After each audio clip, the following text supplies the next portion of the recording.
Hello, ladies and gentlemen.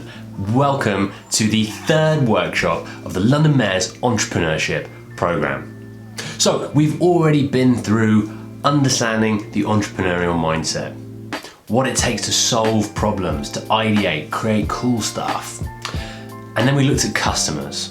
Like, where are these problems coming from? What can you understand about them? The person you're selling to, how do you build empathy, trust, a relationship so that you can truly understand them? And if you truly understand them, you know the problem inside out, then we can talk about really solving your customers' problems and hopefully charging for it and making a substantial impact on the world. Today's session, creating a value proposition and a business model canvas. The real focus is on you getting down and doing your first draft and then getting feedback. Friends, family, peers on the Mayor's Entrepreneurship Programme or myself, please do book in time with myself, with Ed, to do the group mentoring. This is the perfect opportunity to show us your value propositions, your business model canvas, and get feedback. But with that, let's crack on. In today's session, our goals are to understand the importance of the value proposition, what it is that you're trying to articulate to your customer, and then actually start it. By the end of this session, I'd love it if you could do your first value proposition, and then, as I said, come and get some feedback. And then lastly, we're gonna hit the startup most impactful tool, arguably, that any startup has, and that is the business model canvas. So, looping back to our customers, did you know 72% of product innovations fail to deliver on customer expectation? What do you think will happen to your business if you fail to deliver on customer expectation? It is such a cornerstone of building a business, and it is something that people get wrong over and over and over again, especially if this is your first time business. So we're gonna go through some questions, and today's session is hopefully gonna really ensure that this is not a mistake that you will make. Let's check in and let's talk about value and understand a couple of brands. So what words do you associate with these particular brands?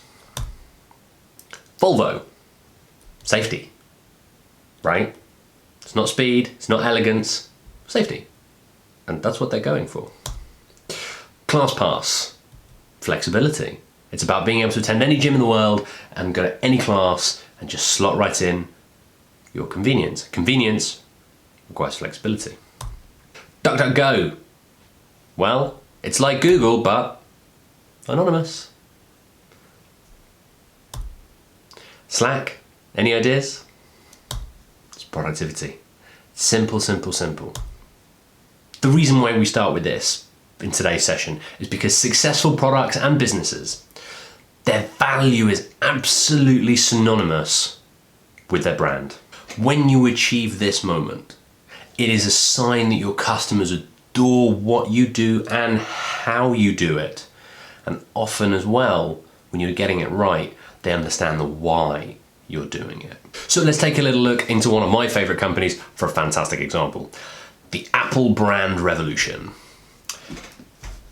This slide, this image, I have no words for it. What do you see when you look at this? Right? It's clearly highly sophisticated, but super messy. It's just a mess. This is from a paper in the 80s, and it's just not clear, what do Apple do? What are they trying to achieve? Are they making floppy disks? Is it about printers? Do they have a bank card?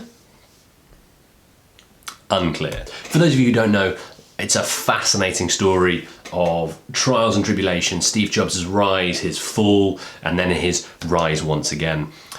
This, the faces you see up on screen and are from a video called the Think Different campaign. Here's to the crazy ones.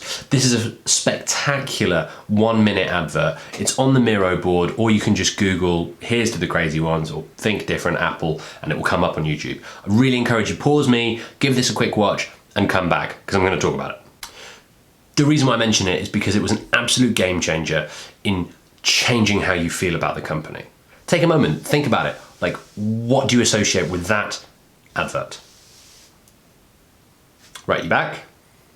Well, maybe here are some of the things you got, right?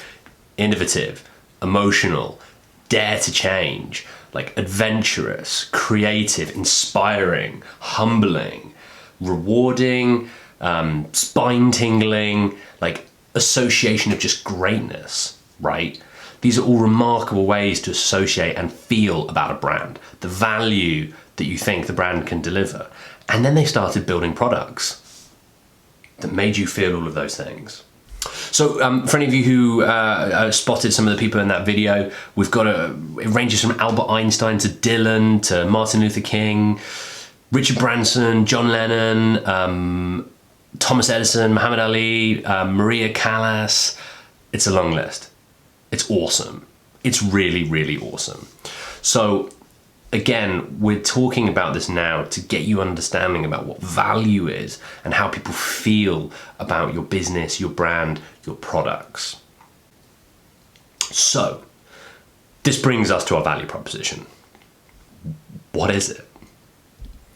Well, a value proposition is a promise, right? It's a promise of the value that you're going to deliver as a business through your products. It outlines who you are targeting, their plans, your potential gains, why they should buy the product from you. And it really focuses in on 3 core aspects.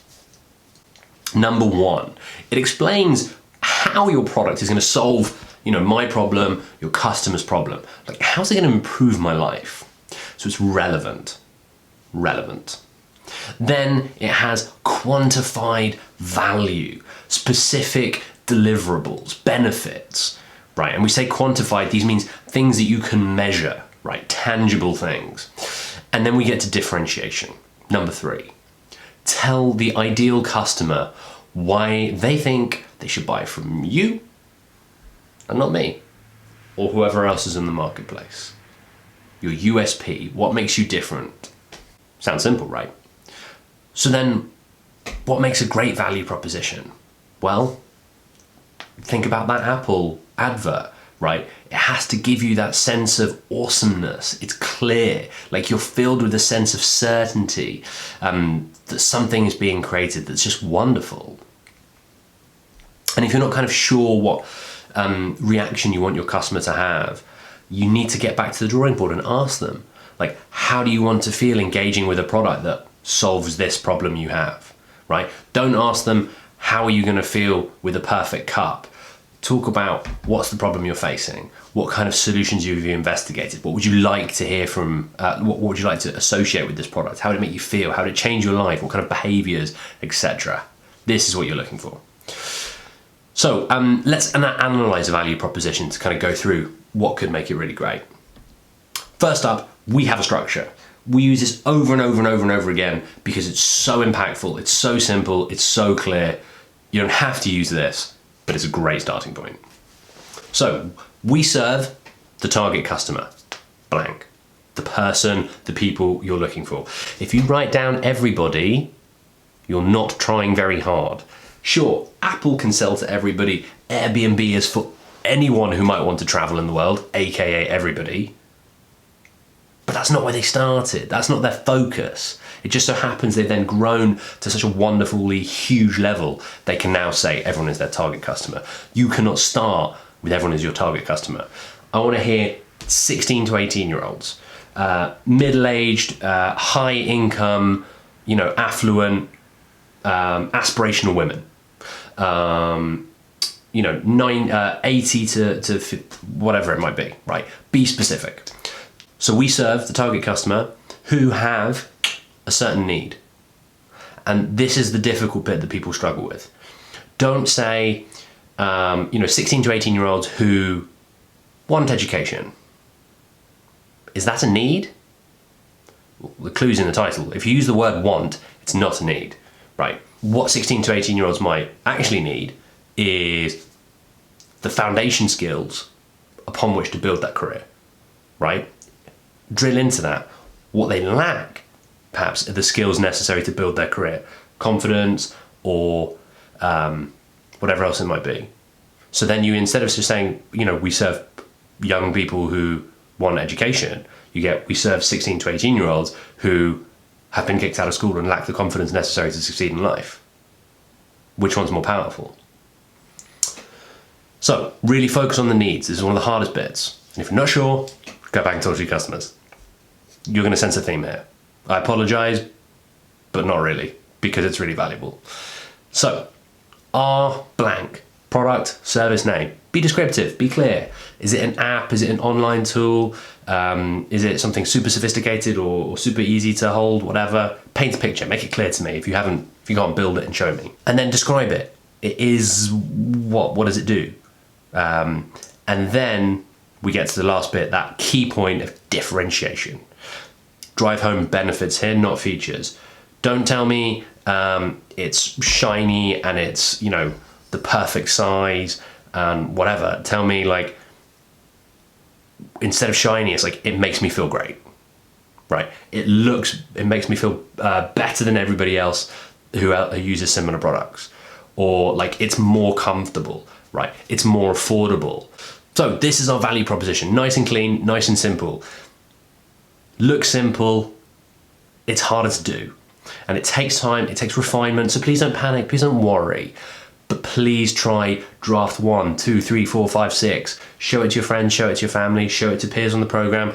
Come show it to me, to Ed, to the rest of the team when we do our group mentoring. Please get lots of feedback. When you get this right, you can reel this off. Customers, investors, friends and family, people you're selling to, they will love it and they will get it. If people listen to your value proposition and go, yeah, I get it. I think I do. They don't get it. Keep going. And what you will find is that this can act as a perfect elevator pitch. So if you're ever in an environment, and for those of you who don't know what an elevator pitch is, it's literally just the idea. If you got into the room with Bill Gates or into a lift with Bill Gates or Richard Branson and they go, hey, and you go, hey, do you panic and say nothing? Or do you go, hey, I've got an idea I'm working on. We serve, bang, who have this need. Our product does these cool things that has these amazing benefits. What do you think? And as a segue story, by the way, it's not just called an elevator pitch for pure fun. Like, these things happen.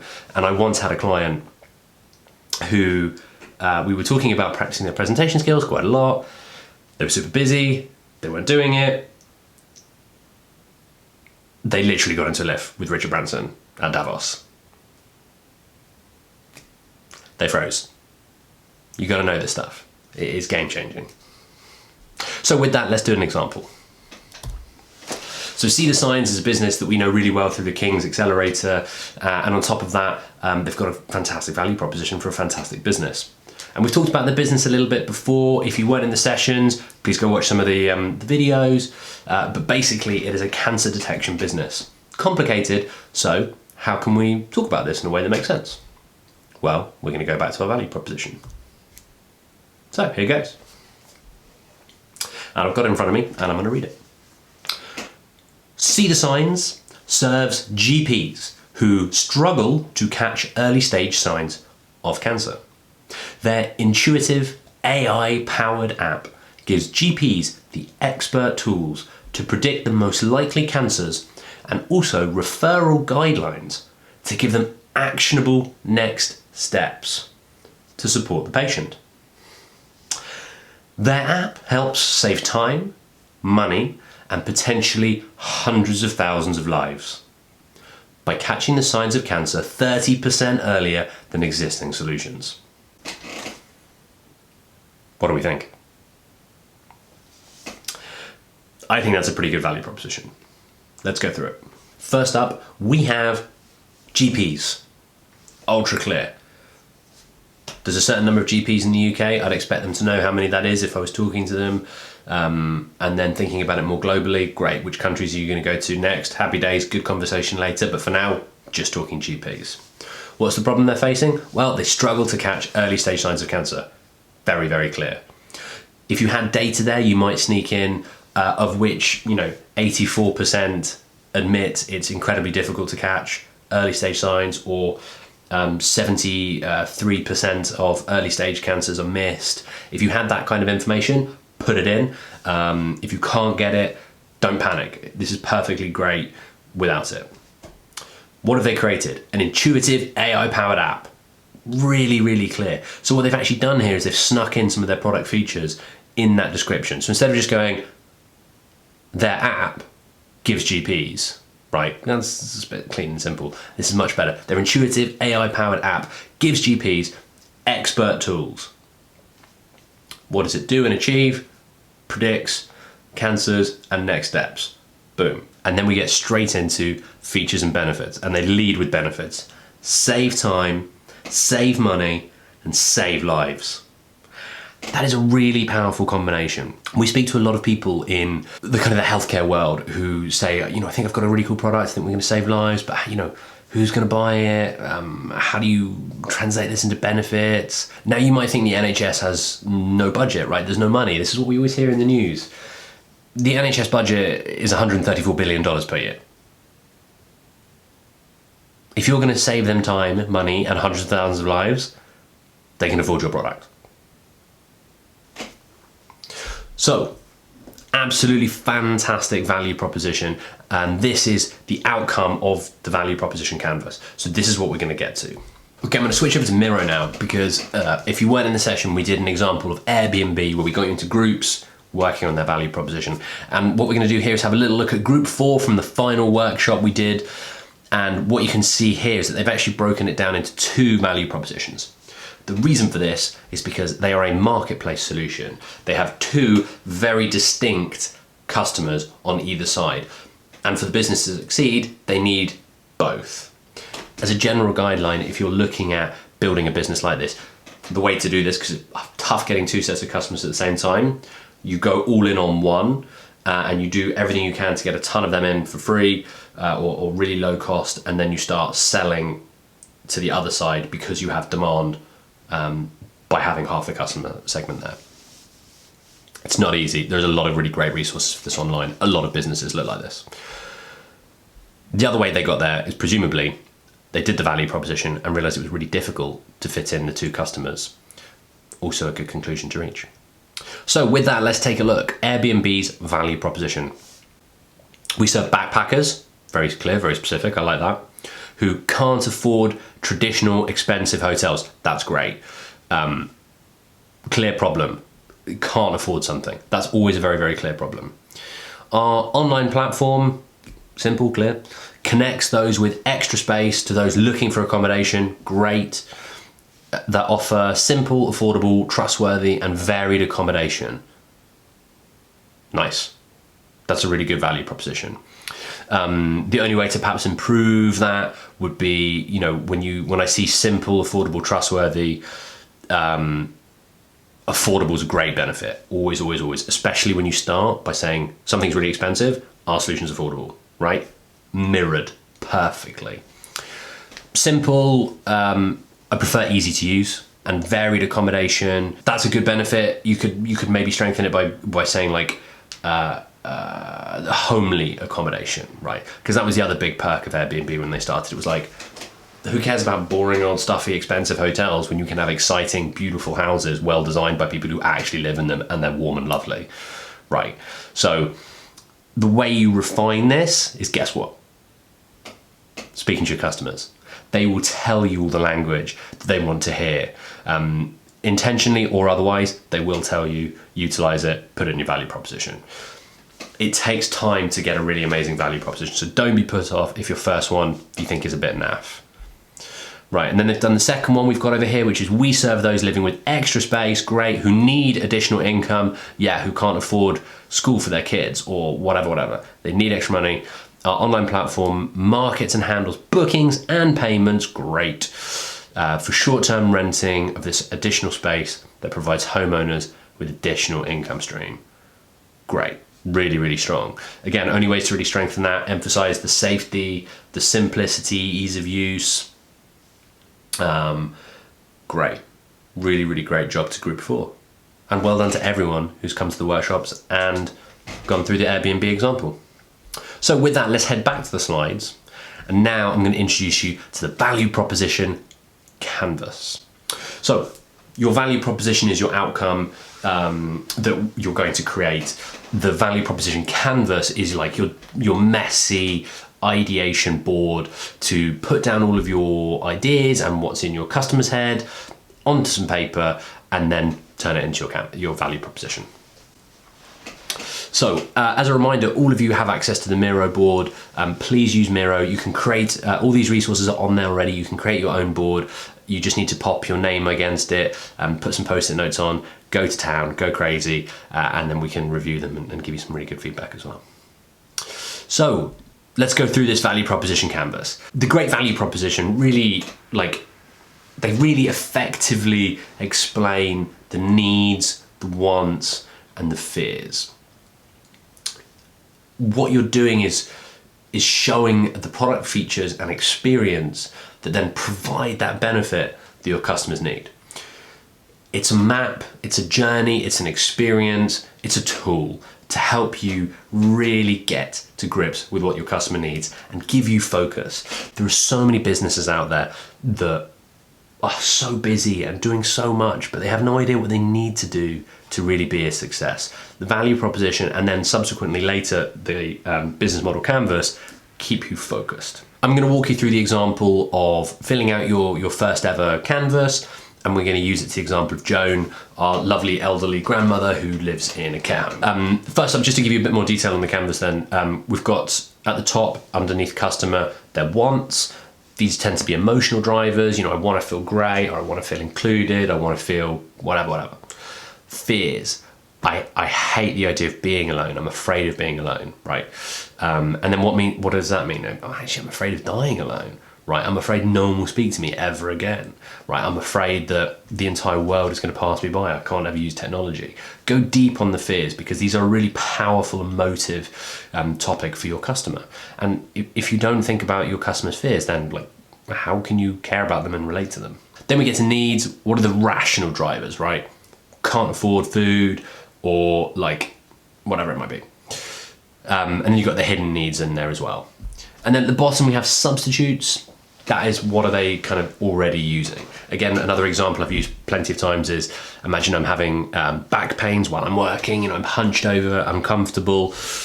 Well, we've got changing my chair would be a substitute solution. Having a pillow behind here is a solution. Using a standing desk and disappearing would be a solution. So put in all the substitutes here. You always have competitors, I promise you. Some might just be indirect rather than direct, but you've got to look for them. Anyone who ever says they don't have competitors just gets laughed out the door by anyone who knows what they're doing. Sorry if that's news. So Lonely Joan. Here's our persona up on screen. You'll recognize this from the previous sessions. If you don't, please go back and watch session number 2 on customer development. This will really put things into perspective for you. So all we're doing here is mapping out everything on your customer persona onto your value proposition canvas. So as a quick reminder, some of her priorities: more frequent contact with relatives to reduce loneliness, ideally face-to-face, but very difficult in this day and age. Ease of use, she has a certain amount of pride in knowing how to use things. No one wants to be feeling like an idiot with new technology. It's difficult. Memorability is key. We've talked about her having early onset dementia. And then we've got pride in front of her friends at knowing how to use technology and maybe even sharing it with them to help her friends as well. And then lastly, the other side of her life. Does lots of creative things like knitting. Maybe we can use that somehow. Okay, let's take a look at Lonely Joan's value proposition canvas. Starting at the bottom, we have our needs. She needs to feel loved. She needs frequent contact with relatives. She needs things to be easy to use, particularly technology.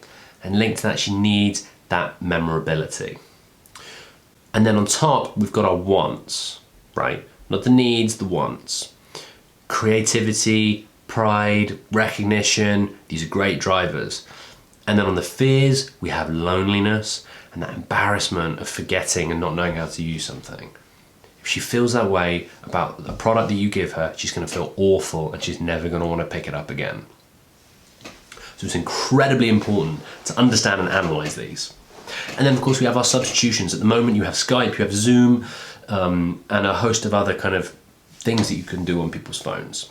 And now let's look at what we might be building with the product. On the next hand side of the value proposition, we have experience, benefits, and features. Well, the experience is, what does it feel like to use your product?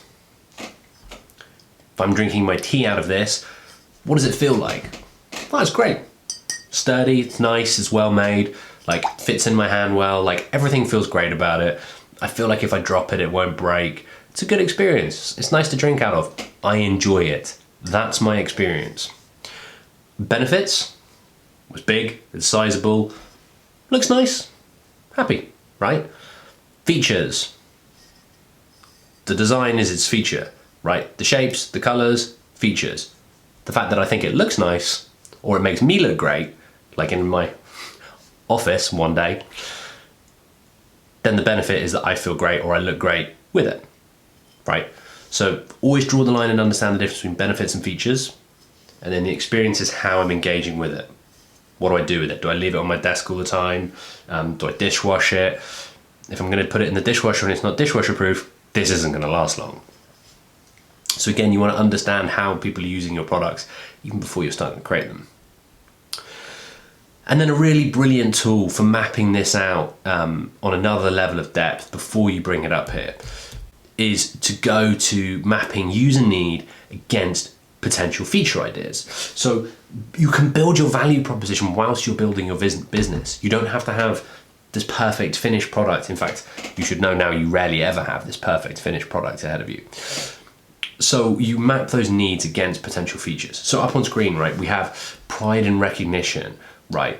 So some feature ideas for that. Well, maybe there's a really simple voice noting feature so she can leave herself notes that she can listen to, which is more engaging than having to put on her glasses and read and whatever it might be.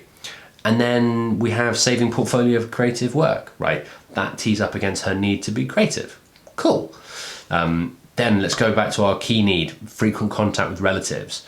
We have an AI tool that seamlessly integrates with her family calendar, so she knows when they're busy, she knows when their dinner time is, she knows when not to call and when to call. Okay, that's a really cool feature idea. And then what becomes great is all you have to do to assess this stuff is go, does this feature solve this need? Yes or no? What benefits will it lead to once this need is solved? And if you can't answer that, then it's a terrible feature. And better yet, you go to your customer and you ask them these potential questions. Say, hey, if I built a product that seamlessly integrated with your family calendar, how would you find that? And if they say, wow, that's the best thing I've ever heard, then you're onto a winner, right? Ask them, like, how are you currently how do you schedule calls? Like, what does that process look like? How do you find it? Is it super easy? Is it laborious? Those are the things you're getting to. And then again, we can go through all these needs, ease of use, loneliness, embarrassment of forgetting, cool feature ideas.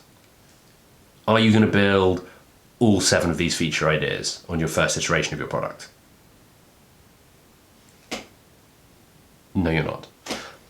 The more focus you can have, the better. The more you try and do, the more problems you are going to have. It's as simple as that. So, you, with the help of your customers, by speaking to them on the telephone, through surveys, need to assess the quality of your features in order to understand your product roadmap. And that's how you decide what you're going to build now versus in 3 months, 6 months, a year, 2 years, 5 years, whatever it might be. So let's take this and map it back onto our value proposition canvas. As you can see up on screen, we now have, and without even telling you what this business is, right, because this is an example of the things that we could be doing for Joan. Starting with the benefits, right, we're creating something that's easy to use, the seamless scheduling. It allows her to pick up on health risks as well, great. It brings joy and connection, right? It enables her to feel loved. The features, the way in which we do that, calendar integration, intuitive user experience, friendly language, voice activated, recording voice notes, scheduling with a carer, tracking her mental well-being, her health, wake up notes, great. And then what experience does this have for her? Well, She finds everything is now based around the joy of connecting with people. So she's happy, right? It feels like an indispensable part of her routine, right? Maybe when you start doing your research, when people actually have your product, you find out that they always engage with it first thing in the morning as soon as they wake up with their phone, or they do it after breakfast, or they do it over lunch, they do it on break times. This is the kind of stuff that you figure out. So that, my friends, is the value proposition canvas.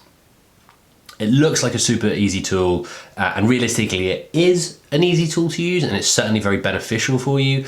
The challenge is the first time you fill this out, it might well seem more complicated than it initially looked with me talking to you now. So the trick is to start, as ever. Start, get feedback, figure out what's going on, ask for as much help as you can do, and then again, when you feel ready, when you've done a kind of a value proposition canvas, that's when you want to go back to, and I'll bring the slide up again, our value proposition statement.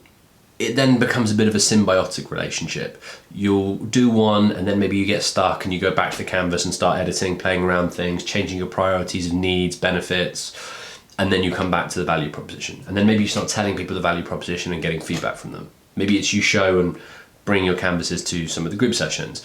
The more you are learning, the better. As I said last week, and I will say over and over again, one of my favorite quotes from Sam Altman, the CEO of Y Combinator, we see time after time again, the most successful startups have the shortest feedback loops, right? The feedback loop is just you having something and doing something, giving it to someone, getting feedback, and then incorporating it back into your business. Hence, loop. It's not a one-way conversation. It's not someone doing customer development and someone else building stuff. It's doing something, getting some feedback, feeding it into the product development, and then keep on going. So this is a continual process. Do not just try and do 200 pieces of feedback and then build your business. Do 10 pieces, come and build something. Do another 10, come build some more, right? Cannot emphasize this enough. This is iterative. This is step by step. Always building, always moving, always pushing forwards. And speaking of pushing forwards, let's head to the business model canvas. So here's a story. When I was 19 and building my first ever business, I downloaded the HSBC business plan template, and it was about 60 pages long. It had questions upon questions of which I did not understand. They gave me shivers down my spine, and ultimately I had to go have a lie down and probably a bit of a cry thinking about how unlikely it was I would ever be able to build a business not understanding any of these terms or having a single clue reading philosophy at university. So I did some Googling and I found a book by Alexander Osterwalder that turned out to be one of the, if not the most revolutionary concept in building businesses, and that was the business model canvas. And that's what we're going to share with you today. Instead of these giant pages upon pages of documents, this is a canvas, a lean, living tool that you can use. And I really want to emphasize that it is something that you consistently use. Right, it is not something you create and you just have and you leave somewhere or you just show investors once. It is something you are always iterating on, as with everything else. So specifically, the business model canvas is a strategic management and lean startup template for developing new and existing business models. To quote Winston Churchill, I find plans are quite useless, but planning is indispensable. And again, that's what the business model canvas is. It is not a plan, it is planning. And what we're going to show you today is this beautiful, simple, easy to use canvas. You can also download it from Strategizer, you can download it from Miro. If you use the Miro one, then we can look at it and give you lots and lots of feedback.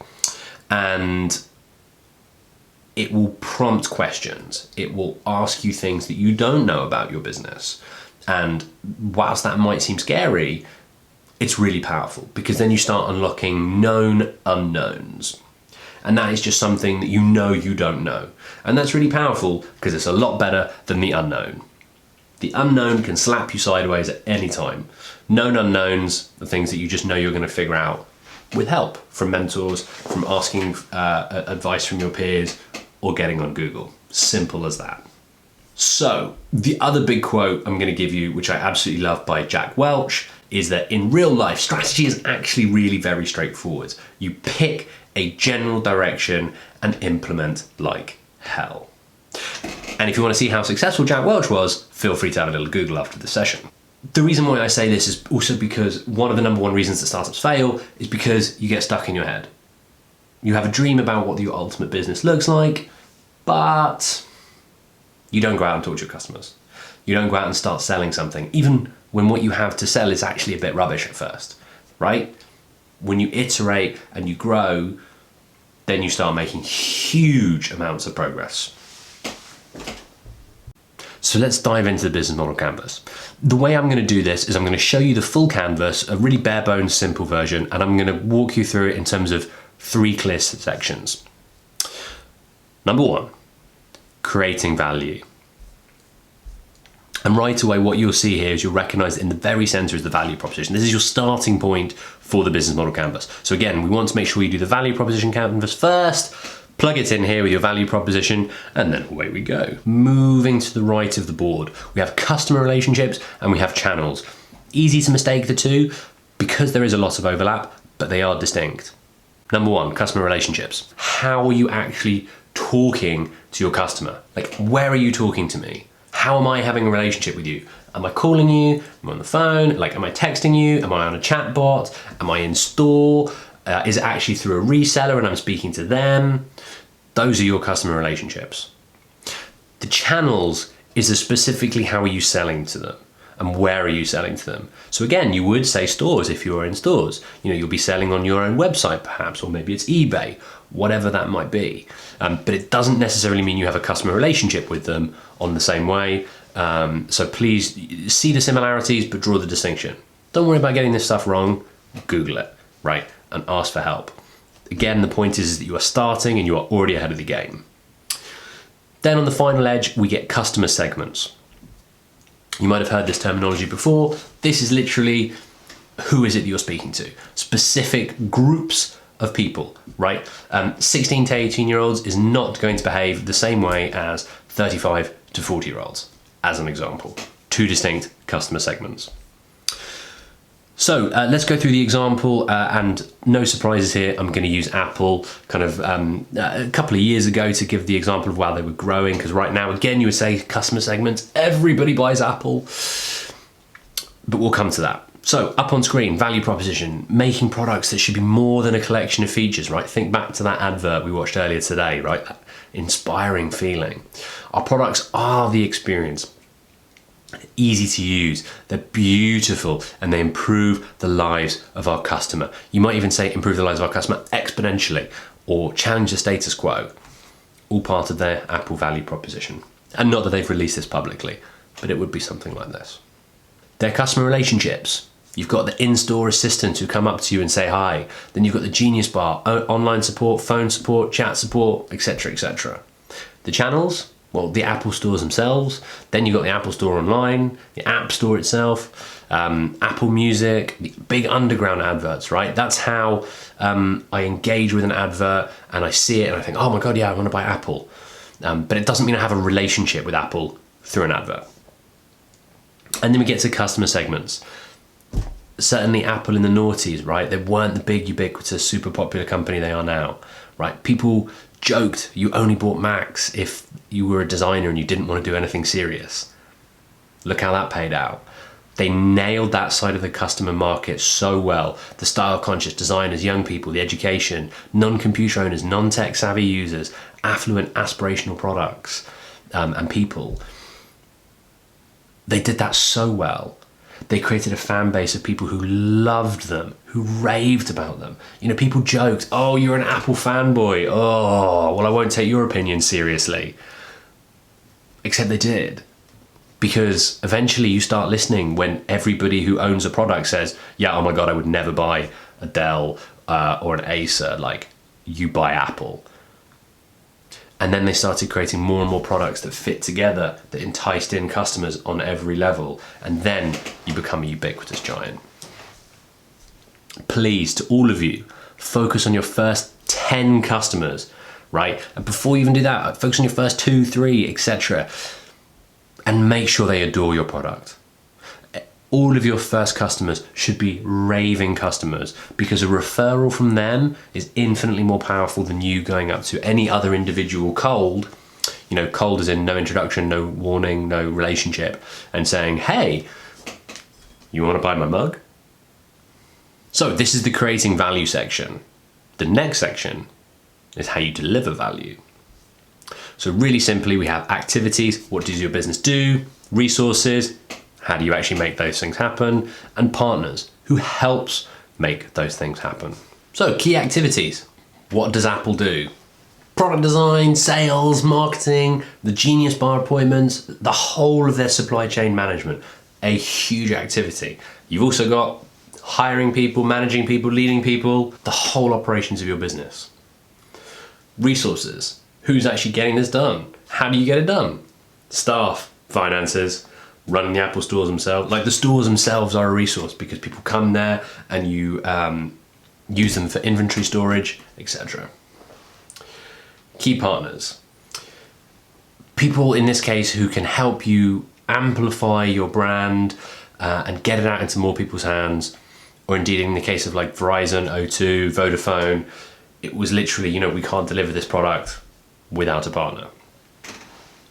What I will say here is it's taken me to the wrong side of 30 to truly, truly appreciate partnerships at the early stage of running a business. And I really emphasize you're standing on the shoulders of giants. The goal with partners is to help open up new revenue lines, to give you credibility, right? And to grow the business. So with my latest business, we secured some outrageously brilliant partners by simply launching revenue share agreements, by going to people who service the same customers that we will service, but offer something else. Perhaps it's a membership body. Perhaps it is a company that sells a different tech product that we can integrate in with. The point of this being that it gives you huge credibility and new revenue lines before arguably you've even finished building your product, right? If you can do this, then you will find that when you launch your product, instead of starting from absolute zero and having to grow slowly, you're starting that little bit higher, you got early traction, and away you go. I make it sound so easy. It is still very difficult, and it's difficult to get partnerships, but when you're super passionate and you can prove that the customers love what you're doing even before you've built your product, people will take you seriously. And just create win-wins. That's the art of negotiation. You add so much value to someone else that they just want to work with you. So we create value, we deliver value. The last one, we capture value. This is all about revenue and costs. So specifically on the left-hand side, we've got the cost structure. Where is it that you're actually spending money? What's going on? And then revenue streams is, well, how are you really actually earning money? Who's paying for it? How much are they paying? What are your margins? And so forth. If this is the first time you're thinking about costs, I'll draw a quick example. I always my starting point is when I'm creating a business, are we kind of going down a cost-driven approach, or are we going down a value-driven approach? If it's cost-driven, it's very much focused around minimizing all costs, kind of no frills. It's an affordable product. Maybe it's anything from low-cost airlines to budget hostels, right? And then everything you get is in line with that budget vibe. By contrast, if you're creating value-driven businesses, then it's you're delivering the exact value the customer needs and wants to solve that kind of problem. And that can also include, your real luxury brands in there. So if it's Louis Vuitton, Rolex, etc., you demonstrate such astronomical value through what you're creating that people will pay an astronomical amount of money for it. And then within this as well, there are lots of different types of pricing dynamics and structures that you can use. If you're you might see like per user costing or tiers based on volume pricing, stuff like this. So this is just a good starting point for you to go away and think about. There's so many resources online to help with this, because guess what? Blogging is a great way of building up your customer relationships. And you will find there are so many great blogs out there on pricing for this very reason. It's very helpful. Some other really just quick highlights for you. Fixed costs, this just means costs are unchanging, like they're stable, they're always the same. Something like that would be rent of your building, like that's going to be the same price for a whole year. It might go up the year after, but it's fixed for the contract. Same for salaries. Variable cost is the opposite of that. So that means they change depending on kind of quantity. Maybe it's the number of events you do, your costs go down. Maybe it's if you have a greater number of attendees because they will pay the same amount. It means you have a higher margins and so forth, right? Variable costs. And then another key point, just because some of you might not have heard the language before, B2B and B2C. Really simply, B2B just means business to business. Examples would be something like Salesforce or IBM, but you'll also find Apple do B2B sales as well as B2C, which is the business to consumer. Typically B2C would be like your Facebooks, McDonald's and so forth, and indeed Apple, right? Because we all have Apple products at home, but it doesn't mean you can't also do the business to business approach, which they do. They sell directly to businesses to replace all of their PCs with Apples. When you start, please don't try and do both. It would be awful. You definitely launch as one or the other, and then if you even ever do the other, it will happen much later down the line. And when you do this, understand the market you are in and do research into how you do pricing in these cases, what this means, and talk to people who've been in this world, right? If you're building a cool product, find other people who are real product people who understand this stuff. If you're in enterprise sales, go find people who've sold into the likes of your Salesforces, Facebooks, McDonald's and so forth. And then moving into revenue, like it's really easy to say this is just what you're going to make, but let's break down a few options. We've got asset sales. That's just a nice complicated way of saying you're selling ownerships to something. My mug over here, this is an asset sale. I'm selling you the opportunity to buy this and own this, and you own it forever. Great. Then we have usage fees. That would be, hey, my mug's really nice and you're only in the office for a week, so I'll rent it to you at £5 a day. Bargain. That would be a usage fee based on, you're going to be here for 5 days, etc. Or it might be something like UPS. You pay every single time, or FedEx, or I've suddenly forgotten all the British brands that do this because I don't really like any of the delivery companies. They would be the same ones, right? You're paying each time they have to deliver to you. By contrast, then you have a subscription. Maybe that's, let's pay £10 every month because you're going to be here for however long. This is the Netflix, Spotify, etc. You unlimited usage, do whatever you like. You can also have a subscription with limited usage as well. So you could have the tiers to that. So again, Netflix do that and Spotify do that as well, right? It's all part of their subscription process. And then a couple of other elements, lending, leasing, renting something, licensing something. Microsoft is all available. You have to purchase a license each and every year. There's a lovely story about IBM trying to buy Microsoft and Microsoft Word in particular.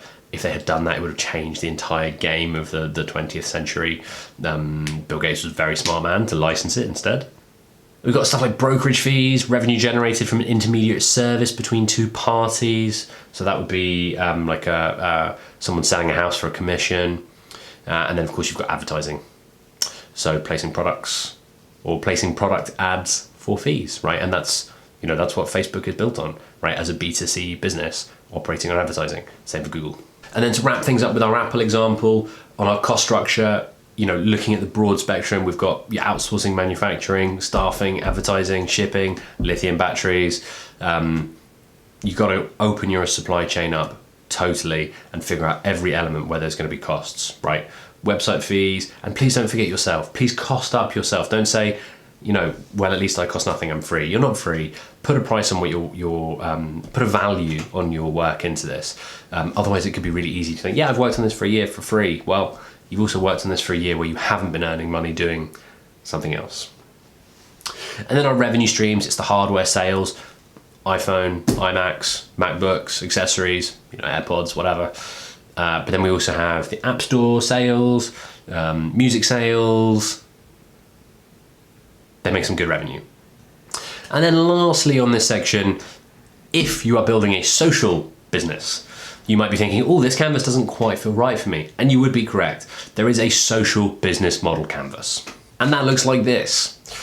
Very, very similar, but on screen you can see the big highlights where there are some differences in terms of type of intervention. So that's kind of specifically what is it that you are doing, what's that kind of model, and in the social enterprise world, it's a good way of being clear, people will know what you mean. Then when it comes to value proposition, you'll find there's usually two value propositions. There's the beneficiary value proposition, and then there's the customer value proposition. Difference between beneficiary and customer.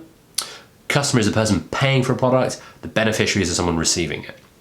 And then you might also then have your surplus. So social enterprises are like businesses, they make money, they just reinvest it. So they do not allow shareholders to run away with infinite levels of profit. They invest that surplus into kind of expansion of the business in order to have more beneficiaries with greater impact. And up on screen, we have the example of Jamie Oliver's Restaurants 15, who is one of my favorite businesses and a former client of ours, and did fantastic work working with young offenders and people from incredibly difficult, disenfranchised backgrounds who didn't need charity, right? What they needed was a job. So instead of just hiring great chefs for the restaurant, they hired people who wanted to be great chefs and came from those kind of backgrounds. So the type of intervention was an apprenticeship scheme, training, development. The beneficiary value proposition was providing immensely high quality training to kind of young unemployed people. Their impact measures, like how do you know the business is successful, number of jobs created, number of young people kind of now not at risk as a result, decrease in local employment, et cetera, et cetera. And the customer value proposition would be the same as in any business. Good, clean, delicious, wonderful food, and then the difference, the USP would be I feel so much better about myself for eating at 15 and enjoying products and food made by people who've had a tougher background than I have and who are getting their life in order as a result of this program. That makes me feel good, and I'm going to keep coming back here and eating. So simple. So if you're building a social business, do just Google the social business model canvas instead, and you will find this. If you're creating a regular business, as discussed, please check out the business model canvas on Miro, and you can edit it, you can create it as you like. Or of course you can Google the business model canvas with Strategizer. You can download it directly there. They've got a ton of free resources. It's absolutely brilliant. I'm a huge fan of this model. I've done this with every single business I've ever built. I've done it with every single person I've ever mentored and every single session ever like this, because it is a game changer. Do not panic if you get stuck. You will get stuck. One of the few promises I can make for anyone building a business is that you will get stuck from time to time, and it's tough. What are you going to do? Go ask for feedback. Be it from your customer, be it from mentors, myself, the wider program. We are here to help. And with that, speaking of helping, please do come along and help yourself to a wonderful afternoon at some of our socials. We just had one very successfully last week, and we have the next one coming up. We'll put the dates in the description. I mean, they're certainly up on Miro. And then please book in a mentoring slot, because this is valuable time where we have a small group, normally kind of 4 people in a Google Meet, where we can go through each other's challenges, questions, problems, and I will help solve them in a way that is engaging and helpful and relevant to you, but also for the wider group. And as another little reminder, don't forget on Miro, we also have our step-by-step guide. We have all the value proposition resources as well as the business model canvas resources. And we've also sent around a Google link, which will also be in the description below, where you can kind of go straight to a Google folder and see all of these kind of resources. So you can just download them there if that's easier. So with that, to wrap everything up, some of our key takeaways. Your value proposition will crystallize why your customers should buy from you and not your competitors. It can be your elevator pitch. It will give you focus, and it will help inform your product design features by going through this process. There is no rush, take as long as you like. It's a living document. Come back to it, edit it, show it to anyone and everyone, get as much feedback as you can. And with that, I wish you all the luck in the world. Good luck over the next few weeks, and stay tuned for the next sessions. We're gonna have application tips coming up shortly. And then for those of you who get through to the next stage, we're going to have a whole host of new sessions and workshops as well. So with that, take care, have a wonderful, wonderful week, and we will catch you very, very soon. Bye-bye.